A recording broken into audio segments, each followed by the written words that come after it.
Update: neighbor tried to ruin my life and send me to jail on a false accusation. I have video proof and a lawyer now. Original post: I've been a tenant at my current apartment for 2 years. The apartments are the nicest in my area, and I pay quite a good chunk in rent monthly for a 1-bedroom, 1-bathroom. Everyone in my building has been pretty chill. There's 8 units total, occasional one-off things but nothing serious, until recently. Old downstairs neighbor left, new downstairs neighbor moved in shortly after, about 2 to 3 weeks ago. Main problem is her kid cries pretty much all day and has a tendency to scream quite a bit. The crying isn't something I'm interested in complaining about, but the screaming definitely warrants addressing because it's clear she's not trying to teach her kid to not scream. It seems more behavioral, not a newborn screaming. I can see the screaming becoming a bit of a problem in the long run. Is it reasonable to tip my landlord or apartment off that this is what I'm noticing? And if it becomes a problem in the future, I'd like to address it? I feel like it's reasonable because it creates a track record. Now for the top comments before reading the update. Kid, as in months old, under 1, not walking yet? That's what infants do. If so, cut that poor woman some slack. Yes, the kid is walking. I forgot to mention the kid and mom were outside yesterday, and the kid was screaming a hell of a lot. I was on my deck. The kid was definitely walking on his own. I'm going to be completely honest though. I have no experience with kids and don't know what exact age that would narrow it down to. Maybe 2 to 4? All these people being like, oh, you can't stop a kid from yelling, would 100% be complaining about someone's dog. I'd rather hear a dog barking than a kid yelling any day. At least they usually stop eventually. Preach. That's exactly what I've been thinking this entire time. But most of these people on Reddit would chew you alive for saying that, so I'm glad you said it. If I had a dog that was barking all day and being a nuisance, it would definitely be on me to either get a single family home or find some resolution to fix it. Get recordings. Get statements from other tenants. It's amazing how collected recordings can save your sanity. We actually took our outdoor cameras down. They deterred nothing at all, and now rely on our phone for recordings. It actually works better because we can hide behind our curtains and record. Now for the update.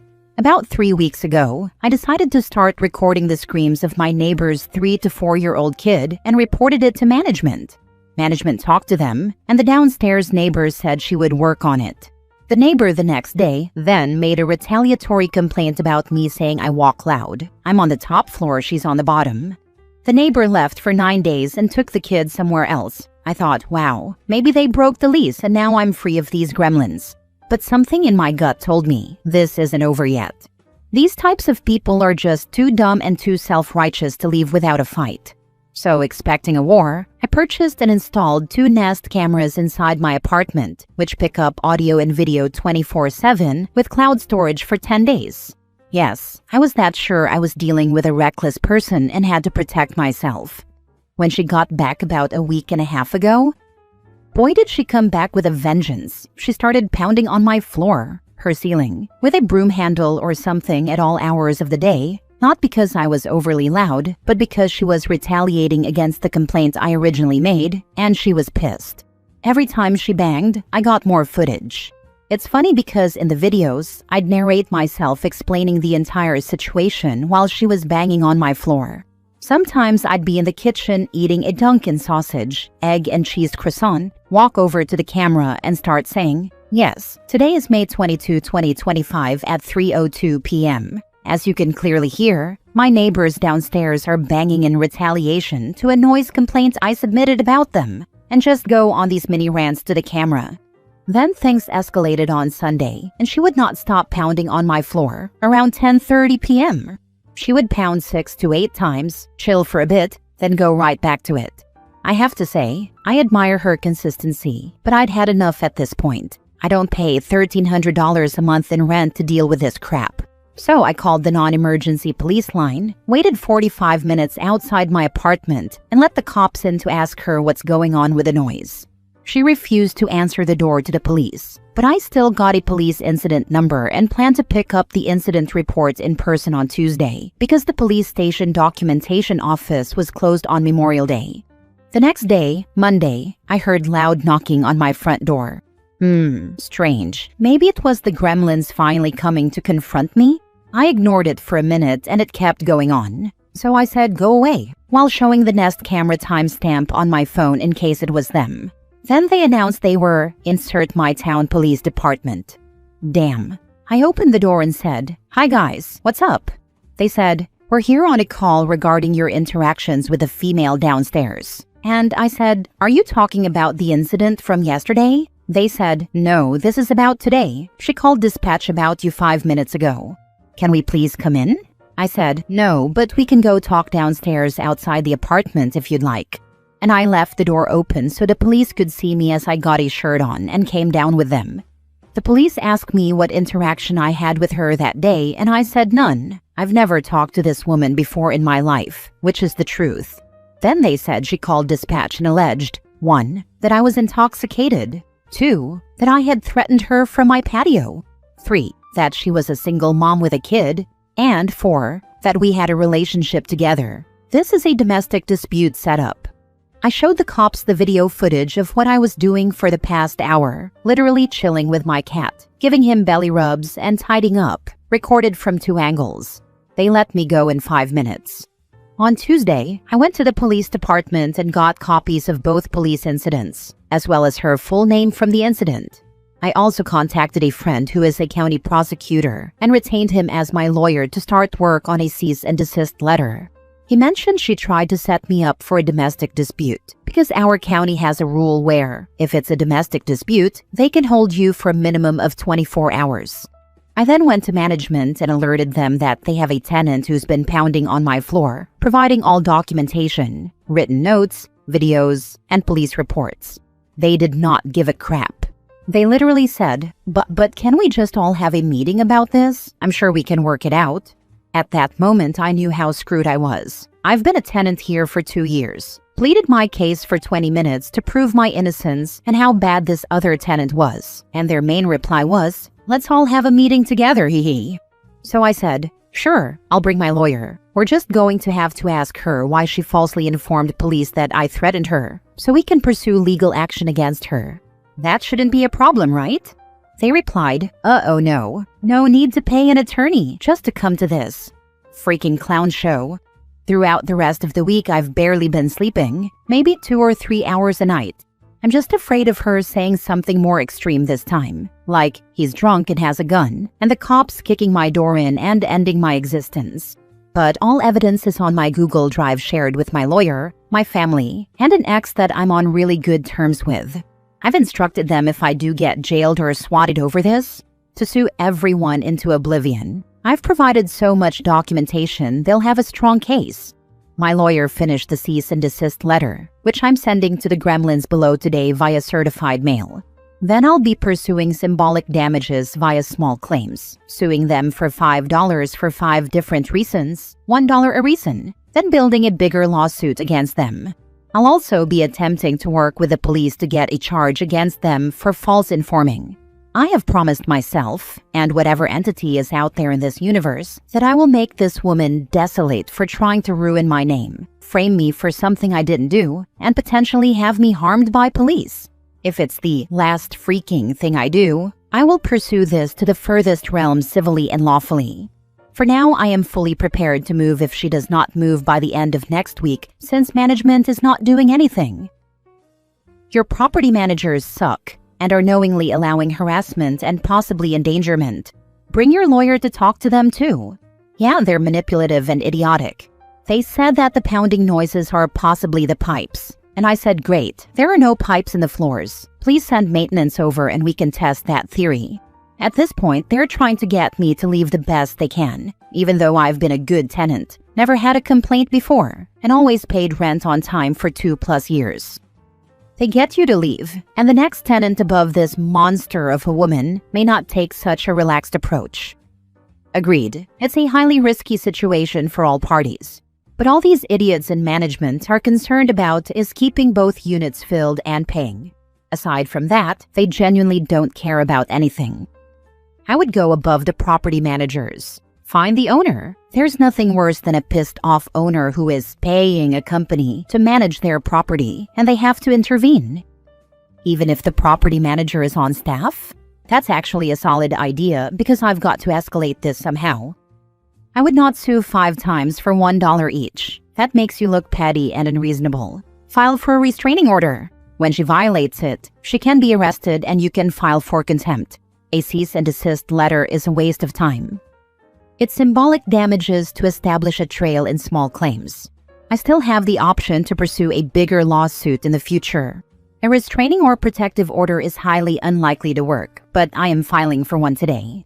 The problem is, I don't have anything directly linking her to me, as we've never directly communicated, so it's hard to win. But I am hoping it works. Next story. Am I the a-hole for telling an autistic person that their disability isn't an excuse for not paying for services rendered? I work as a server in a restaurant. A couple of nights ago, I had a couple in their 30s come in around 2 a.m. As I took their order, the husband mentioned that all the food had to be on separate plates for his wife, as she is autistic and will not eat foods that share the same plate. They then proceeded to order. She wanted a kid's meal. However, restaurant policy states that kids' meals can only be bought for kids. I explained this policy and that everything on the kids' menu is available to adults for a slightly higher price. In total, it came out to about $1.50 more.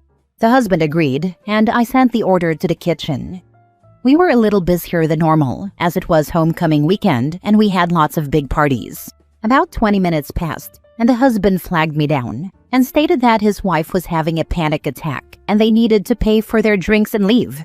I asked for 1 second to make the kitchen aware that their order was no longer needed, and he agreed. When I went to the kitchen, I was told the food was already prepared, so I asked for it to be boxed to go. I returned to the floor and explained that the food had been prepared, and I was having it boxed to go for them.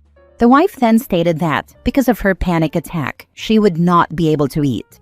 I explained that I was sorry she had a panic attack, but as they had come into the restaurant, ordered the food, and it was already prepared, they would be expected to pay for the services rendered. However, I would comp their drinks if they would like.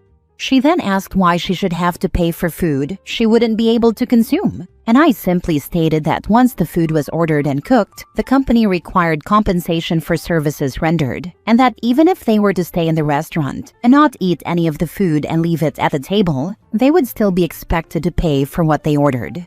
She then reiterated that she had a panic attack and that I should have recognized she was having a medical episode, to which I replied that I am a server and not a trained medical provider, and that if she were being escorted out of the restaurant on a stretcher, then I would make an exception. But as she was currently speaking with me coherently, I failed to see how her medical condition warranted her not paying her bill. Today, I received a complaint they filed with our corporate office, saying that I discriminated against them by making them pay for food that the wife wouldn't be able to consume due to her having a panic attack induced by her autism. However, I would have done the same with any customer regardless of who they are. I actually think that making an exception for them solely because she is disabled would be a form of discrimination, as I would be treating her differently than I would treat others solely because of her disability. So my question is, am I the a-hole for not making an exception? Or did I do the right thing by having them pay for the food they ordered? So she had a panic attack but stayed in the restaurant to argue about not paying for her meal? That clearly was not an emergency. She sounds like a nightmare who is totally enabled by the husband. Not a panic attack. I've gotten them, and all I can think about is getting to a safe place, car and home, to let it run its course. My ability to argue with someone is nil because my brain is telling me to run away. Right? My panic attacks involve a lot of ugly crying, and I have no desire for anyone to see me, a middle-aged woman, absolutely meltdown. My first instinct is, girl, run. The shame of breaking down in public like that would only make the panic attack worse.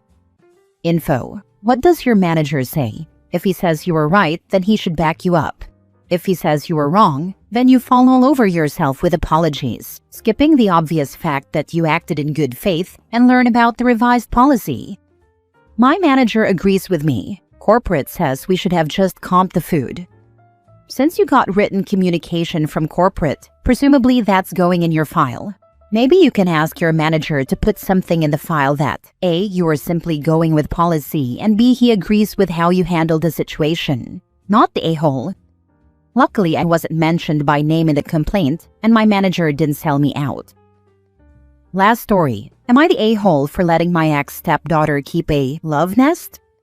I, 48 male, have known my stepdaughter Lana, 18 female, since she was 6 years old when I got together with her mom, my ex, 38 female.